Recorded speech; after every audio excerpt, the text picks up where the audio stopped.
آپ نے ارشاد فرمایا اپنی بیویوں کے لیے زیب و زینت اختیار کرو، میں قربان جاؤں۔ میں تو آپ کو نبی کا دین بتا رہا ہوں، آپ کا تو دین بڑا اوکھا کام، بیوی واسطے چنگے کپڑے پاؤنا اوکھا کام۔ میرے نبی نے کہا اپنی بیویوں کے لیے زیب و زینت اختیار کرو۔ سبحان اللہ۔ عورتوں سے کہا واہ واہ، قربان جاؤں، اشارتاً ہمیں مردوں کو صراحتاً، عورتوں کو اشارتاً اپنی بیویوں کے لیے زیب و زینت اختیار کرو۔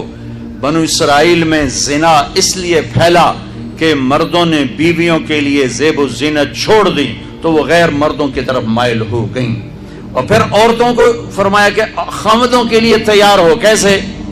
آپ نے فرمایا جنت کی حور اپنے خامد کے لیے ایسے تیار ہوگی جیسے ام سلمہ میرے لیے تیار ہوتی ہیں۔ سبحان اللہ، سبحان اللہ۔ ابھی عورتوں نے شادی پہ جانا ہو تو بیچارے مرد دی مصیبت آئی ہوندی ہے، اودیاں ترا جتیاں تروٹ جاندیاں نے کپڑے ڈھو کے، اور خامد کے لیے تیار ہونا ہو تو انہوں موت پہ جاندی۔ اپنے خامدوں کے لیے تیار ہو ورنہ وہ اور عورتوں کی طرف مائل ہو جائیں گے۔ یہ اس میں خفیہ پیغام ہے۔ میرے نبی حیا والے ہیں، پاکیزہ زبان، پاکیزہ ذات۔ مردوں کو صراحتاً فرما دیا اپنی عورتوں کے لیے تیار ہوا کرو۔ بنو اسرائیل میں اس وجہ سے فحاشی پھیلی۔ اور پھر اشارت، جنت کی حور اپنے خامد کے لیے ایسے تیار ہوتی ہے جیسے ام سلمہ اللہ کے رسول کے لیے تیار ہوتی ہیں۔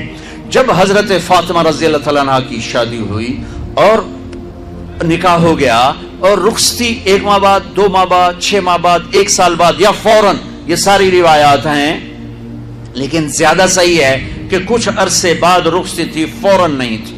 تو جب حضرت علی نے آ کے رخصتی کا مطالبہ کیا حضرت ام ایمن کے ذریعے سے، تو آپ نے حضرت حفصہ اور حضرت ام سلمہ اور حضرت عائشہ ان تینوں سے فرمایا کہ تم جانتی ہو نا میری بیٹی فاطمہ مجھے کتنی محبوب ہے، میری بیٹی کو دلہن بناؤ۔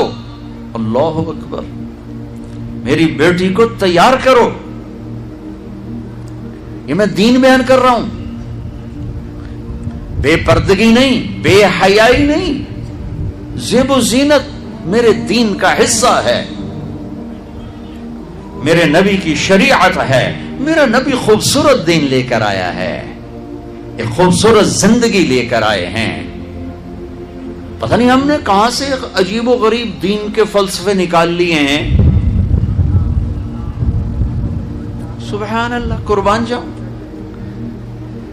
آپ نے کہا جابر شادی کی؟ کہا جی کی۔ کہا کماری سے کہ بیوہ سے؟ کہا جی بیوہ سے کی۔ کہا اللہ بکرن فتلاعبک وتلاعبها، ارے تو نے کماری سے کیوں نہ کی؟ وہ تجھ سے کھیلتی تو اس سے کھیلتا۔ میں اپنا میرے نبی کا دین بیان کر رہا ہوں۔ آپ کیا سمجھنا صرف رمضان کے روزے رکھنا دین ہے؟ ہاں وہ دین ہے، بہت بڑا حصہ ہے دین کا۔ عبادت میرے دین کی بیس ہے، بیس ہل گئی تو ساری عمارت گر جائے گی۔ نماز نکل گئی، روزہ نکل گیا، زکوٰۃ نکل گئی، حج نکل گیا، پیچھے کیا رہ گیا؟ ساری عمارت ٹوٹ گئی۔ لیکن یہ بیس کو عمارت نہیں کہتے، ہاں بیس پر عمارت کھڑی ہوتی ہے۔ میں عمارت کے کچھ خد و خال بتا رہا ہوں، کچھ نقش و نگار بتا رہا ہوں کہ میرا نبی دین کی عمارت ہمیں کیسے دے کر گئے۔ کبھی آپ نے میلا کپڑا نہیں پہنا، پرانا کپڑا پہنا، پیبند لگا کپڑا پہنا، میلا کپڑا زندگی بھر نہیں پہنا، زندگی بھر۔ اور آپ کے بدن مبارک سے، آپ کے پسینے سے ایسے خوشبو آتی جیسے مشک سے خوشبو آتی، دنیا کے سب سے مہنگی خوشبو۔ آپ حضرت ام سلیم کے گھر میں آرام فرما رہے تھے دوپہر کے وقت، دوپہر پر، تو آپ یوں کر کے سوئے ہوئے تھے، یوں یہ کوہنی آگے نکلی ہوئی تھی۔ آنکھ کھلی تو دیکھا ام سلیم نے یہاں بوتل رکھی ہوئی، یہاں تو آپ نے کہا کیا کر رہی ہو؟ تو کیا تھا، چونکہ گرمی، پنکھے تو ہے نہیں، پسینہ یہاں سے نیچے گر رہا تھا. ام سلیم نے نیچے بوتل رکھی ہوئی تھی اور وہ سارا پسینہ اس کے اندر جمع کر رہی تھی. کہا ام سلیم کیا کر رہی ہو؟ کہا یا رسول اللہ یہ آپ کا پسینہ اکٹھا کر رہی ہوں، یہ مشک سے زیادہ خوشبودار ہوتا ہے. میرے نبی نے کبھی گندے کپڑے نہیں پہنے، کبھی میلے کپڑے نہیں پہنے، پرانا پہنا ہے، پیوند لگا پہنا ہے، میلا نہیں پہنا. میرا دین یہ نہیں کہتا کہ ایسی شکل میں آ جاؤ کہ لوگ بھاگنے لگ جائیں. سب سے زیادہ عزت اہمیت دو. شادی کے بعد ماں باپ کا حق پیچھے، بہن بھائیوں کا حق پیچھے، حتیٰ کہ اولاد کا حق بھی پیچھے ہے اور خاوند کا حق پہلے ہے. بہت سی عورتیں اپنی نادانی کی وجہ سے ماں باپ کے پیچھے لگ کر اپنے خاوند کو چھوڑ دیتی ہیں، خاوند کو ذلیل کر دیتی ہیں. اپنے بچے کے پیچھے لگ کے اپنے بچوں کی وجہ سے اپنے خاوند کو بے عزت کرتی ہیں. بہت سے باپ اپنے بچوں کی وجہ سے بیوی کو بے عزت کرتے ہیں، یا اپنے ماں باپ کی وجہ سے بیوی کو بے عزت کرتے ہیں. یہ سب بے اعتدالیاں میرے معاشرے میں ہیں. اللہ کا واسطہ دیتا ہوں، ایک دوسرے کو عزت دو، رشتوں کو عزت دو.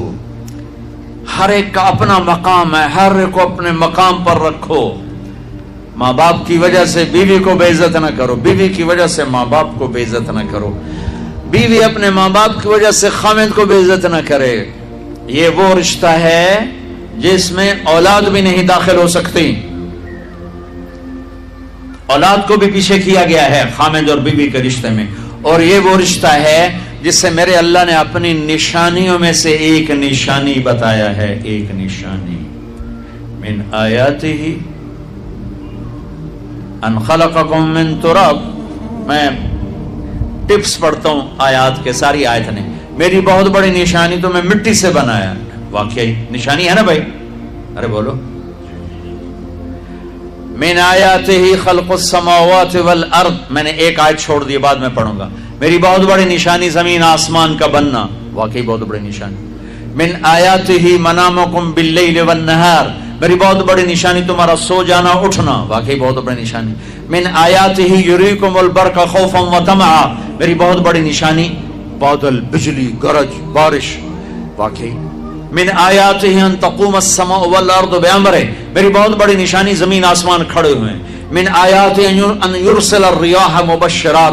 میری بہت بڑی نشانی کہ گرم ہوائیں ایک دم ٹھنڈی ہو کر بادل لے کر آتی. اب میں وہ آیت پڑھتا ہوں جو میں نے چھوڑ دی تھی، اور جو شاید آپ نے اس اینگل سے کبھی سوچا نہ ہو کہ اللہ کس چیز کو اپنی نشانی کہہ رہا ہے اور کتنی بڑی بڑی نشانیوں میں اس کو لا رہا ہے. میری بہت بڑی نشانی مٹی سے بنایا. میری بہت بڑی نشانی زمین آسمان بنایا. میری بہت بڑی نشانی جاگنے سونے کا سلسلہ بنایا. میری بہت بڑی نشانی بارش، بجلی، گرج، چمک. میری بہت بڑی نشانی زمین آسمان کا تھمے رہنا. میری بہت بڑی نشانی ہواؤں کا بادل لانا. اب سنو.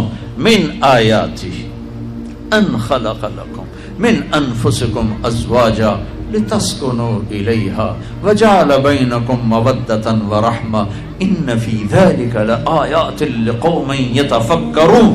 اللہ اکبر. صرف یہاں یتفکرون کا لفظ اللہ لے کر آئیں کہ غور کرو گے تو پتہ چلے گا نشانی کیا. میرا اللہ کہہ رہا ہے کہ میری بہت بڑی نشانی ہے کہ میں نے خاوند اور بیوی کا رشتہ بنایا.